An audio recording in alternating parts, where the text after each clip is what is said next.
বাংলায় কি হবে তার জন্য আর 12 ঘন্টা বাকি নেই। সুতরাং টেনশন না করে ভালো করে ঘুমন, সকাল থেকে উঠেই 24 ঘন্টা খুলে বসে যান। তার আগে চলুন, নেতারা জানিয়ে বেশি চিন্তিত, গণনা ঠিক করে হবে তো, কোনো কারচুপি গ্যাড়াকল ছাড়া? কেউ কিছু অদল বদল করে দেবে না তো? ইভিএম বদলে যাবে না তো? এটা হবে না তো, ওটা হবে না তো? এই যে এত চিন্তা, নানা রকম কৌশল আঁটলেন, তা গণনা শুরু হওয়ার কয়েক ঘন্টা আগে স্ট্রং রুমগুলোর চেহারা কি? আমার সমস্ত সহকর্মীকে বলেছিলাম খোঁজ নিতে, সমস্ত। আজ রাতে গণনা কেন্দ্রগুলোর অবস্থা কি কি দেখলো ওরা? পাহারা কেমন চলছে? একে একে সবার ছবি দেখব। এই মুহূর্তে একেবারে ভবানীপুর বিধানসভা কেন্দ্রের সামনে যে গণনা কেন্দ্র শওকত মেমোরিয়াল গার্লস স্কুল, সেখানেই আমরা রয়েছি। আটো নিরাপত্তায় মুড়ে ফেলা হয়েছে এই গণনা কেন্দ্র। কারণ একদিকে তৃণমূল এবং অপরদিকে বিজেপি, দুই তরফাই কিন্তু অভিযোগ পাল্টা অভিযোগ দায়ের হয়। সেন্ট্রাল ফোর্স রয়েছে, কলকাতা পুলিশ রয়েছে, কলকাতা পুলিশের আধিকারিকরা অর্থাৎ লালবাজারের উচ্চপদস্থ কর্তারা, তারাও কিন্তু এই গণনা কেন্দ্র ঘুরে দেখেন।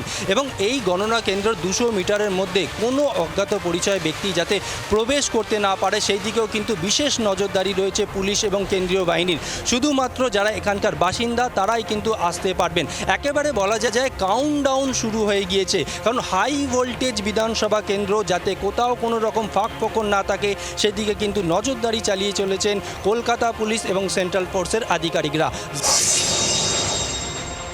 রাত পোহালেই রাজ্যে 293টি আসনের ভোট গণনা। তার আগে ক্ষুদিরাম অনুশীলন কেন্দ্রের সামনে কড়া নিরাপত্তার ঘেরাটোপ। সিআরপিএফের যে মার্কসম্যান সাজোয়া গাড়ি, সেই সাজোয়া গাড়ি প্রস্তুত রাখা রয়েছে ক্ষুদিরাম অনুশীলন কেন্দ্রের সামনে। তার পাশাপাশি সিআরপিএফের কড়া নিরাপত্তার ঘেরাটোপ ক্ষুদিরাম অনুশীলন কেন্দ্রের প্রধান যে গেট, স্ট্রং রুমের যে প্রধান গেট, সেই প্রধান গেটের সামনে একেবারে সিআরপিএফের কড়া নিরাপত্তা দেখা যাচ্ছে। এর পাশাপাশি নেতাজি ইন্ডোর, যেখানে গণনা হবে আগামীকাল সকাল 8টা থেকে, সেখানেও কড়া নিরাপত্তার ঘেরাটোপ রয়েছে।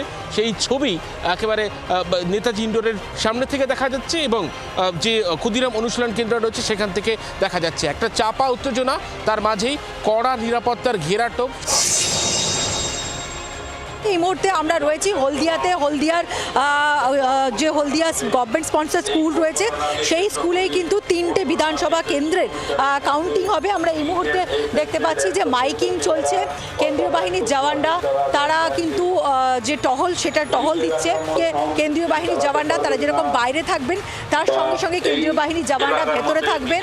এবং এবার যারা কাউন্টিং এজেন্ট, তাদের জন্য কিউআর কোড ব্যবস্থা করা হয়েছে। কিউআর কোড স্ক্যান করেই কিন্তু নির্দিষ্ট রাজনৈতিক দলের যারা রয়েছেন তাদেরকে প্রবেশ করতে দেওয়া হবে।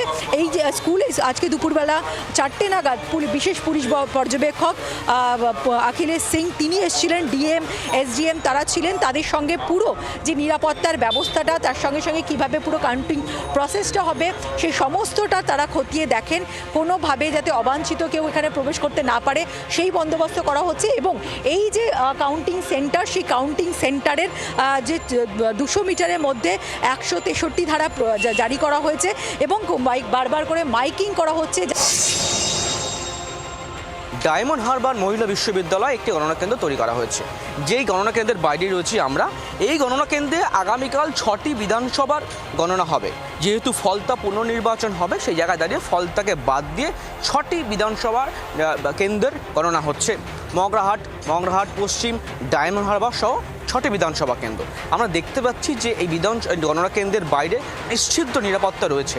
ঠিক গেটের ভেতরে যেমন কেন্দ্রীয় বাহিনী রয়েছে, এবং গেটের বাইরেও কেন্দ্রীয় বাহিনী রয়েছে। আমরা এও দেখলাম যে গণনা কেন্দ্রের 100 মিটার বা 200 মিটারের মধ্যে যাতে কোনো ঘটনা না ঘটে সেই মতো ব্যারিকেড তৈরি করা হচ্ছে।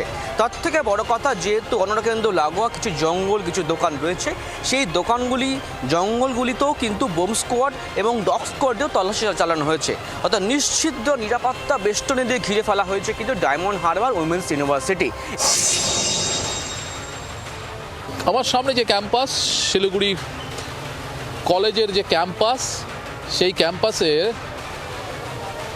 ভেতরের দিকে থাকবে রাজ্য পুলিশ এবং তারা গত 23 তারিখ রাত থেকে এখানে ডিউটিরত, পুরোপুরি নিরাপত্তায় রয়েছে। এবং তার পাশাপাশি কলেজের ভেতরে যে রুমগুলি রয়েছে, যেখানে ভোটিং মেশিন রয়েছে, সেখানে রয়েছে সেন্ট্রাল ফোর্স।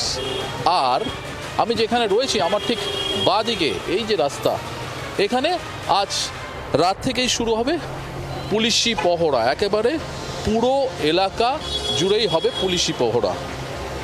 একটু পর থেকেই এখান দিয়ে যানবাহন চলাচল নিষিদ্ধ করবে প্রশাসন, এবং যার জন্য কিছুক্ষণ আগেই এখানে একেবারে পুরো এলাকা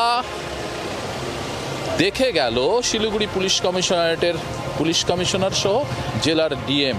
রাখা হচ্ছে ড্রোনের ব্যবস্থা। প্রস্তুতি কার্যত তুঙ্গে।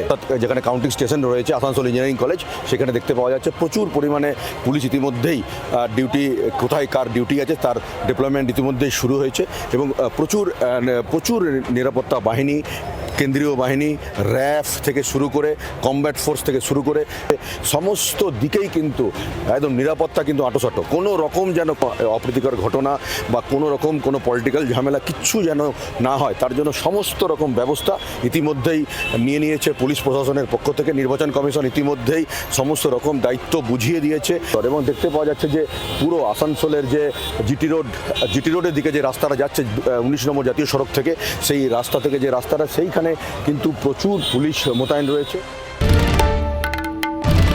বাংলার আওয়াজ, বাঙালির আবেগ, জি 24 ঘন্টা।